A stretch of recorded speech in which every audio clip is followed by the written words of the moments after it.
ಒಂದು ಕ್ಷಣ ಕಣ್ಣು ಮುಚ್ಕೊಂಡು ಇಮ್ಯಾಜಿನ್ ಮಾಡಿ, ನಿಮ್ಮ ಕಣ್ಣು ಮುಂದೆ ಒಬ್ಬ ಯುವಕ ಇದ್ದಾನೆ. ಆತ ಮೈಸೂರು ಅಥವಾ ಬೆಂಗಳೂರಿನ ಯಾವುದೋ ಒಂದು ಸಣ್ಣ PGಯಲ್ಲಿ ದಿನಕ್ಕೆ ಒಂದೊತ್ತು ಊಟ ಮಾಡಿ ತಂದೆ ತಾಯಿಯರು ಊರಿನಲ್ಲಿ ಕೂಲಿ ಕೆಲಸ ಮಾಡಿಬಿಟ್ಟು ಕಳಿಸಿದ 2,000 ರೂಪಾಯಿಯಲ್ಲಿ ತಿಂಗಳು ಪೂರ್ತಿ ಜೀವನ ಮಾಡ್ತಾ UPSC, KIS, ನೀಟು ಅಥವಾ ಇನ್ಯಾವುದೋ ಸ್ಪರ್ಧಾತ್ಮಕ ಪರೀಕ್ಷೆಗೆ ಹಗಲು ರಾತ್ರಿ ಅನ್ನೋದೇ ಓದ್ತಾ ಇದ್ದಾನೆ. ಅವನ ಕಣ್ಣಲ್ಲಿ ನಿದ್ದೆ ಇಲ್ಲ, ಭವಿಷ್ಯದ ಕನಸುಗಳಿವೆ.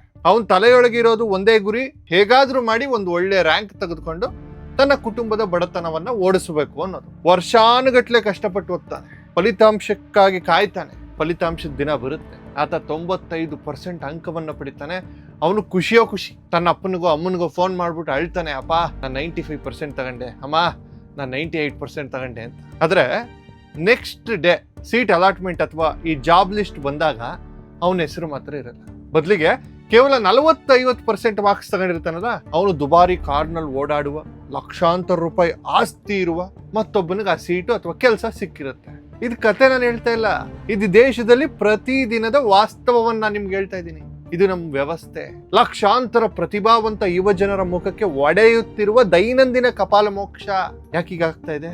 ಇಲ್ಲಿ ಆ ಯುವಕ ಮಾಡಿದ ತಪ್ಪೇನು? ಅವನು ಹಗಲಿರುಳು ಕಷ್ಟಪಟ್ಟು ಓದಿದ್ದ ಅಥವಾ ಅವನು ಮೀಸಲಾತಿ ಇಲ್ಲದ ಜಾತಿಯಲ್ಲಿ ಹುಟ್ಟಿದ್ದ? ಇವತ್ತು ನಾನು ಮಾತಾಡ್ಲೇಬೇಕಾದ, ಆದ್ರೆ ಮಾತನಾಡಲು ಎಲ್ಲರೂ ಎದುರುವ ಒಂದು ಕಟು ಸತ್ಯದ ಬಗ್ಗೆ ಧ್ವನಿ ಎತ್ತಾ ಇದ್ದೀನಿ. ವಿಕಾಸ್ ಶಾಸ್ತ್ರಿ ಸುದ್ದಿ ಬ್ರೇಕ್ ಮಾಡೋಲ್ಲ, ವಿಕಾಸ್ ಶಾಸ್ತ್ರಿ ಸೈಲೆನ್ಸ್ ಅನ್ನ ಬ್ರೇಕ್ ಮಾಡೋ. ಅದೇ ಮೀಸಲಾತಿ ವ್ಯವಸ್ಥೆ ಮತ್ತು ಅದರಿಂದ ನಡೆಯುತ್ತಿರುವ ಅಕ್ಷಮ್ಯ ಅನ್ಯಾಯದ ಬಗ್ಗೆ ಮಾತಾಡ್ತೀನಿ. ಸ್ವತಂತ್ರ ಬಂದು 3/4 ಶತಮಾನವೇ ಕಳೆದೋಯ್ತ್ರಿ. ಅವತ್ತು ಸಂವಿಧಾನ ಶಿಲ್ಪಿ ಡಾಕ್ಟರ್ BR ಅಂಬೇಡ್ಕರ್ ಅವರು ಮೀಸಲಾತಿಯನ್ನ ತಂದಾಗ ಅವರ ಉದ್ದೇಶ ಅತ್ಯಂತ ಪವಿತ್ರವಾಗಿತ್ತು. ಸಾವಿರಾರು ವರ್ಷಗಳಿಂದ ಸಮಾಜದ ಮುಖ್ಯವಾಹಿನಿಯಿಂದ ದೂರ ಉಳಿದಿದ್ದ, ಶೋಷಣೆಗೆ ಒಳಗಾಗಿದ್ದ ಸಮುದಾಯಗಳನ್ನ ಮೇಲಕ್ಕೆತ್ತಲು ಅವರು ಶಿಕ್ಷಣ ಮತ್ತು ಆಡಳಿತದಲ್ಲಿ ಪ್ರಾತಿನಿಧ್ಯ ನೀಡಲು ಮೀಸಲಾತಿಯನ್ನ ಜಾರಿಗೆ ತರಲಾಯಿತು. ಅಂಬೇಡ್ಕರ್ ಅವರು ಸ್ಪಷ್ಟವಾಗಿ ಹೇಳಿದ್ರು, ಮೀಸಲಾತಿ ಎಂಬುದು ಕೇವಲ 10 ವರ್ಷಗಳ ಕಾಲ ಮಾತ್ರ ಇರಬೇಕು. ಆ ನಂತರ ಅದನ್ನ ಪರಿಶೀಲಿಸಿ ಸಮಾಜ ಸಮಾನತೆ ಬಂದಿದ್ರೆ ಅದನ್ನ ರದ್ದುಗೊಳಿಸಬೇಕು ಅಂತ. ಆದ್ರೆ ಇವತ್ತೇನಾಗಿದೆ? 10 ವರ್ಷಕ್ಕೆ ಎಂದು ತಂದ ಮೀಸಲಾತಿ 75 ವರ್ಷ ಕಳೆದರೂ ಮುಂದುವರಿಯುತ್ತಲೇ ಇವೆ. ಮುಂದುವರಿಯೋದು ಮಾತ್ರ ಅಲ್ಲ, ದಿನ ದಿನ ಅದರ ಪ್ರಮಾಣ ಹೆಚ್ಚಾಗ್ತಲೇ ಇದೆ. ಯಾಕಂದ್ರೆ ಇವತ್ತಿನ ರಾಜಕಾರಣಿಗಳಿಗೆ ಮೀಸಲಾತಿ ಎಂಬುದು ಸಮಾಜದ ಉದ್ಧಾರ ಮಾಡುವ ಸಾಧನವಾಗಿ ಉಳಿದಿಲ್ಲ, ಅದೊಂದು ವೋಟ್ ಬ್ಯಾಂಕ್ ಅಸ್ತ್ರವಾಗಿ ಉಳಿದಿದೆ. ಬಡತನ ಅನ್ನೋದು ಯಾವ್ದೋ ಒಂದ್ ಜಾತಿಗೆ ಸೀಮಿತ ಇಲ್ಲ ಇರ್ಕಂಡ್ರಿ. ದಯವಿಟ್ಟು ನಿಮ್ ಎದೆ ಮುಟ್ಕೊಂಡು ಕೇಳ್ಕೊಳ್ಳಿ, ಹೊಟ್ಟೆ ಹಸಿವಿಗೆ ಜಾತಿ ಇದೆಯಾ? ಮೇಲ್ಜಾತಿ ಅಥವಾ ಸಾಮಾನ್ಯ ವರ್ಗದಲ್ಲಿ ಹುಟ್ಟಿದ ತಕ್ಷಣ ಎಲ್ರು ಚಿನ್ನದ ಚಮಚ ಬಾಯಲ್ಲಿ ಇಟ್ಕೊಂಡು ಹುಡ್ತಾರ? ಇಲ್ಲ. ಸಾಮಾನ್ಯ ವರ್ಗದಲ್ಲೂ ಕೂಲಿ ಮಾಡುವವರಿದ್ದಾರೆ, ಆಟೋ ಓಡಿಸೋರಿದ್ದಾರೆ, ಪುರೋಹಿತರಿದ್ದಾರೆ, ಬೀದಿ ಬದಿಯಲ್ಲಿ ವ್ಯಾಪಾರ ಮಾಡೋರಿದ್ದಾರೆ. ಅವ್ರ ಮಕ್ಕಳು ಕೂಡ ಸರ್ಕಾರಿ ಶಾಲೆಗಳಲ್ಲೇ ಓದ್ತಾ ಇದ್ದಾರೆ. ಅವರ ಮನೆಯಲ್ಲೂ ಹಬ್ಬಕ್ಕೆ ಹೊಸ ಬಟ್ಟೆ ತರಲು ಕಷ್ಟಪಡುವ ಪರಿಸ್ಥಿತಿ ಇದೆ. ಅದ್ರ ವ್ಯವಸ್ಥೆ ಅವರ ಮುಖದ ಮೇಲೆ ಹೊಡೆದ ಹಾಗೆ ಹೇಳುವ ಒಂದು ಮಾತು, ಸರಿ ನೀವು ಹುಟ್ಟಿದ ಜಾತಿಗೆ ಕೋಟ ಇಲ್ಲ, ನೀವು 99% ತಗೊಂಡ್ರು ನಮ್ಗೆ ಅವಕಾಶ ಇಲ್ಲ. ಇದು ಎಂತ ಸಾಮಾಜಿಕ ಅನ್ಯಾಯ.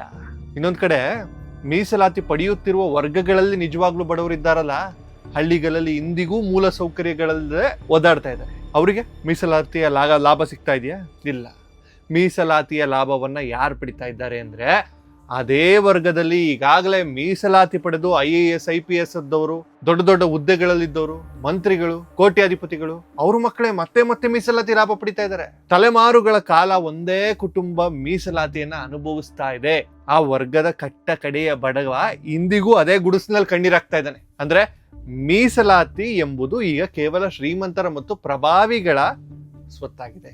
ಒಂದು ದೇಶ ಮುಂದುವರಿಬೇಕು ಅಂದ್ರೆ ಅಲ್ಲಿ ಜ್ಞಾನಕ್ಕೆ, ಪ್ರತಿಭೆಗೆ ಮತ್ತು ಅರ್ಹತೆಗೆ ಬೆಲೆ ಇರಬೇಕು.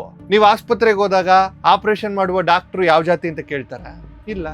ಅವ್ರು ಎಷ್ಟರ ಮಟ್ಟಿಗೆ ನುರಿತ ವೈದ್ಯರು, ಅವ್ರ ಅನುಭವ ಎಷ್ಟು, ಅವ್ರ ಸ್ಪೆಷಾಲಿಟಿ ಏನು ಅಂತ ನೋಡ್ತೀವಿ. ನೀವು ವಿಮಾನ ಹತ್ತುವಾಗ ಪೈಲಟ್ ಯಾವ ಕಾಸ್ಟ್ ಅಂತ ನೋಡ್ತೀರಾ? ಇಲ್ಲ.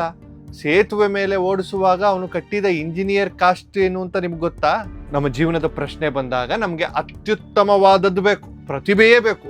ಆದ್ರೆ ಅದೇ ಡಾಕ್ಟರು, ಅದೇ ಇಂಜಿನಿಯರು, ಅದೇ ಆಡಳಿತಗಾರರನ್ನ ಆಯ್ಕೆ ಮಾಡುವಾಗ ಮಾತ್ರ ಪ್ರತಿಭೆಯನ್ನ ಬದಿಗಿಟ್ಟು ಜಾತಿ ಆಧಾರದ ಮೇಲೆ ಆಯ್ಕೆ ಮಾಡ್ತೀರಿ. ಇದರಿಂದ ಆಗ್ತಿರೋ ಅನಾಹುತ ಏನ್ ಗೊತ್ತಾ? ಗುಣಮಟ್ಟದ ಕುಸಿತ. ಇವತ್ತು ನಮ್ಮ ದೇಶದಲ್ಲಿ ಸರ್ಕಾರಿ ವ್ಯವಸ್ಥೆಗಳು, ಆಸ್ಪತ್ರೆಗಳು, ಮೂಲ ಸೌಕರ್ಯಗಳು ಯಾಕಿಷ್ಟು ಕಳಪೆಯಾಗಿದೆ ಅಂದ್ರೆ, ನಾವು ಅರ್ಹತೆಯನ್ನ ಕೊಂದು ಜಾತಿಯನ್ನ, ಸಿಂಹಾಸನವನ್ನ ಅದ್ರ ಮೇಲೆ ಕೂತ್ಕೊಬಿಟ್ಟಿದೀವಿ.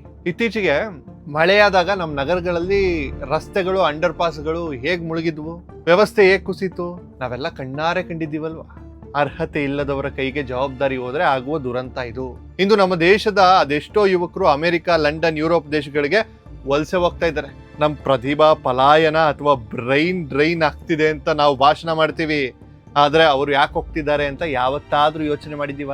ಸುಂದರ್ ಪಿಚ್ಚೈ, ಸತ್ಯ ನಾಡೆಲ್ಲ ಅವರಂತಹ ಅದ್ಭುತ ಮೆದುಳುಗಳು ನಮ್ಮ ದೇಶದಲ್ಲಿ ಯಾಕೆ ಉಳಿಯಲಿಲ್ಲ? ಯಾಕಂದ್ರೆ ಬೇರೆ ದೇಶದಲ್ಲಿ ಅವರಲ್ಲಿರುವ ಜ್ಞಾನವನ್ನು ನೋಡಿದ್ವು, ಅವರ ಜಾತಿಯನ್ನು ನೋಡ್ಲಿಲ್ಲ. ನಮ್ಮ ದೇಶದಲ್ಲಿ ಅವರ ಪ್ರತಿಭೆಗೆ ಬೆಲೆ ಸಿಗಲಿಲ್ಲ. ನಿಮ್ಮ ಜಾತಿಗೆ ಇಲ್ಲಿ ಅವಕಾಶವಿಲ್ಲ, ಈ ರಿಸರ್ವೇಶನ್ ಇಲ್ಲ ಅಂತ ನಾವೇ ಅವರನ್ನು ಹೊರಗಿಟ್ವಿ. ಇವತ್ತು ಅವರ ಆ ದೇಶಗಳ ಆರ್ಥಿಕತೆಯನ್ನ ಎತ್ತಿಡಿತಾ ಇದ್ದಾರ್ರಿ. ನಾವು ಮಾತ್ರ ಇನ್ನೂ ಇಲ್ಲಿ ಜಾತಿ ಜಾತಿ ಅಂತ ಕಿತ್ತಾಡ್ಕೊಂಡು ಕೂತಿದ್ದೀವಿ. ಹಾಗಾದ್ರೆ ಇದಕ್ಕೆ ಪರಿಹಾರನೇ ಇಲ್ವಾ? ಮೀಸಲಾತಿಯನ್ನ ಸಂಪೂರ್ಣವಾಗಿ ನಿರ್ಮೂಲನೆ ಮಾಡಕ್ ಆಗದೇ ಇಲ್ವಾ? ಖಂಡಿತವಾಗಿಯೂ ಬದಲಾವಣೆ ಆಗಬೇಕಾದ ಕಾಲಘಟ್ಟದಲ್ಲಿ ನಾವೆಲ್ಲರೂ ಇದೀವಿ. ಜಾತಿ ಆಧಾರಿತ ಮೀಸಲಾತಿಯನ್ನ ಸಂಪೂರ್ಣವಾಗಿ ಕಿತ್ತು ಹಾಕುವ ಸಮಯ ಬಂದಿದೆ. ಅದರ ಬದಲಾಗಿ ನಿಜವಾದ ಸಾಮಾಜಿಕ ನ್ಯಾಯವನ್ನ ತರಬೇಕು. ಅದು ಹೇಗೆ ಸಾಧ್ಯ? ಮೊದಲನೇದಾಗಿ ಮೀಸಲಾತಿ ಇರಲೇಬೇಕು ಎಂದಾದ್ರೆ ಅದು ಕೇವಲ ಆರ್ಥಿಕತೆಯ ಆಧಾರದ ಮೇಲೆ ಮಾತ್ರ ಇರಬೇಕು. ಬಡವ ಯಾವ ಜಾತಿಯಲ್ಲಿದ್ರು ಅವ್ನು ಬಡವನೇ, ಅವನಿಗೆ ಜಾತಿ ಇಲ್ಲ.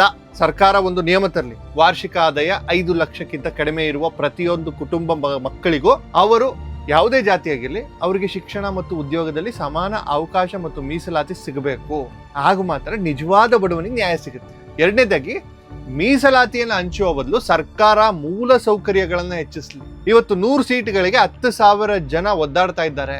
ಸರ್ಕಾರ ಯಾಕೆ ಇನ್ನಷ್ಟು 100 ಅತ್ಯುನ್ನತ ಗುಣಮಟ್ಟದ ಕಾಲೇಜುಗಳನ್ನು ಕಟ್ಟಬಾರದು? ನಮ್ಮ ತೆರಿಗೆ ದುಡ್ಡನ್ನ ಎಲ್ಲೋ ಪೋಲ್ ಮಾಡುವ ಬದಲು ದೇಶದ ಪ್ರತಿಯೊಬ್ಬ ಬಡ ವಿದ್ಯಾರ್ಥಿಗೂ ಸ್ನಾತಕೋತ್ತರ ಪದವಿಯವರೆಗೂ ಸಂಪೂರ್ಣ ಉಚಿತ ಮತ್ತು ಗುಣಮಟ್ಟದ ಶಿಕ್ಷಣ ನೀಡಲಿ. ಅವನಿಗೆ ಓದಲು ಪುಸ್ತಕ ಕೊಡಿ, ಲ್ಯಾಪ್ಟಾಪ್ ಕೊಡಿಸಿ, ಹಾಸ್ಟೆಲ್ ವ್ಯವಸ್ಥೆ ಮಾಡಿ, ಉತ್ತಮ ತರಬೇತಿ ನೀಡಿ, ಆಮೇಲೆ ಎಲ್ಲರನ್ನು ಒಂದೇ ವೇದಿಕೆಯಲ್ಲಿ ನಿಲ್ಲಿಸಿ ಪರೀಕ್ಷೆ ಮಾಡಿ. ಯಾರು ತಮ್ಮ ಪ್ರತಿಭೆಯಿಂದ ಮುಂದೆ ಬರುತ್ತಾರೋ ಅವರಿಗೆ ಕೆಲಸ ಕೊಡಿ. ಇದು ನ್ಯಾಯ, ಇದು ಸಮಾನತೆ. ಇನ್ನು ಮೂರನೇದಾಗಿ ಈಗಲೇ ಒಂದು ಕಟ್ಟುನಿಟ್ಟಾದ ಕಾನೂನು ಬರಬೇಕು. ಒಂದು ಕುಟುಂಬದಲ್ಲಿ ಒಬ್ಬರು ಮೀಸಲಾತಿಯ ಲಾಭ ಪಡೆದು ಸರ್ಕಾರಿ ಹುದ್ದೆ ಅಥವಾ ಉನ್ನತ ಹುದ್ದೆಗಿರಿದ್ರೆ ಅವರ ಮುಂದಿನ ತಲೆಮಾರಿಗೆ ಮೀಸಲಾತಿಯನ್ನ ಶಾಶ್ವತವಾಗಿ ಕಟ್ ಮಾಡಬೇಕು. ಆ ಸೌಲಭ್ಯ ಆ ವರ್ಗದ ಮತ್ತೊಬ್ಬ ಬಡವನಿಗೆ ಹೋಗ್ಬೇಕು. ಆಗ ಮಾತ್ರ ಎಲ್ರಿಗೂ ಅವಕಾಶ ಸಿಗುತ್ತೆ. ಕ್ರಿಮಿ ಲೇಯರ್ಗಳನ್ನ ನಿಯಮಗಳನ್ನ ಎಲ್ಲಾ ವರ್ಗಗಳಿಗೂ ಕಟ್ಟುನಿಟ್ಟಾಗಿ ಅನ್ವಯಿಸುವಂತೆ ಮಾಡಿ. ಸ್ನೇಹಿತರೆ, ಇದು ಕೇವಲ ಒಬ್ಬ ವಿದ್ಯಾರ್ಥಿಯ ಕೂಗಲ್ಲ, ಸೈಲೆಂಟ್ ಆಗಿ ಕಣ್ಣೀರಾಗ್ತಿರುವ ಕೋಟ್ಯಾಂತರ ಯುವ ಜನರ ಒಡಲಾಡದ ಆಕ್ರೋಶ. ನಾವ್ ಎಲ್ಲಿಯವರೆಗೆ ಜಾತಿಯ ಅಮಲ್ನಲ್ಲಿ ಇರ್ತೀವೋ ಅಲ್ಲಿಯವರೆಗೆ ರಾಜಕಾರಣಿಗಳು ನಮ್ಮನ್ನ ಬಳಸ್ಕೊಳ್ತಲೇ ಇರ್ತಾರೆ. ಅವರು ತಮ್ಮ ಮಕ್ಕಳನ್ನ ವಿದೇಶಕ್ಕೆ ಕಳಿಸ್ತಾರೆ, ಓದಿಸ್ತಾರೆ. ನಾವು ಮಾತ್ರ ಇಲ್ಲಿ ಜಾತಿ ಪ್ರಮಾಣ ಪತ್ರ ಇಟ್ಕೊಂಡು ರಸ್ತೆಯಲ್ಲಿ ನಿಲ್ಬೇಕಾಗುತ್ತೆ. ಇನ್ನೆಷ್ಟು ದಿನ ಈ ಅನ್ಯಾಯವನ್ನು ಸಹಿಸ್ಕೊಳ್ತೀರಾ? ಇನ್ನೆಷ್ಟು ತಲೆಮಾರಿಗೆ ಈ ಕೊಳಕು ರಾಜಕೀಯದ ಬಲಿಯಾಗ್ತೀರಿ? ನಮ್ಮ ಹೋರಾಟ ಯಾವುದೇ ಜಾತಿ ವಿರುದ್ಧ ಅಲ್ಲ, ಬದಲಾಗಿ ಅರ್ಹತೆಯನ್ನ ಕೊಲ್ಲುತ್ತಿರುವ ಈ ವ್ಯವಸ್ಥೆಯ ವಿರುದ್ಧ. ನಿಮಗೂ ಈ ನೋವು ಅರ್ಥ ಆಗಿದ್ರೆ, ನಿಮ್ಮ ಮನೆಯಲ್ಲೂ ಕಷ್ಟಪಟ್ಟು ಓದಿ ಕೆಲಸ ಸಿಗದೆ ಪರದಾಡ್ತಿರುವ ಅಣ್ಣನೋ ತಂಗಿನೋ ಮಗಳೋ ಇದ್ರೆ ದಯವಿಟ್ಟು ಸುಮ್ಮನೆ ಕೂರ್ಬಿಡಿ, ಧ್ವನಿ ಎತ್ತಿ ಈ ವಿಡಿಯೋನ ಪ್ರತಿಯೊಬ್ಬರಿಗೂ ತಲುಪಿಸಿ. ಸಮಾಜದಲ್ಲಿ ಒಂದು ದೊಡ್ಡ ಚರ್ಚೆ ಶುರುವಾಗ್ಲಿ. ಜ್ಞಾನಕ್ಕೆ, ಅರ್ಹತೆಗೆ ಮತ್ತೆ ಶ್ರಮಕ್ಕೆ ಬೆಲೆ ಸಿಗುವವರೆಗೂ ಈ ಹೋರಾಟ ನಿಲ್ಬಾರದು. ಅರ್ಹತೆ, ನ್ಯಾಯ ಸಿಗಲಿ, ಬದಲಾವಣೆ ನಮ್ಮಿಂದಲೇ ಶುರುವಾಗಲಿ. ನಮಸ್ಕಾರ, ಜೈ ಹಿಂದ್.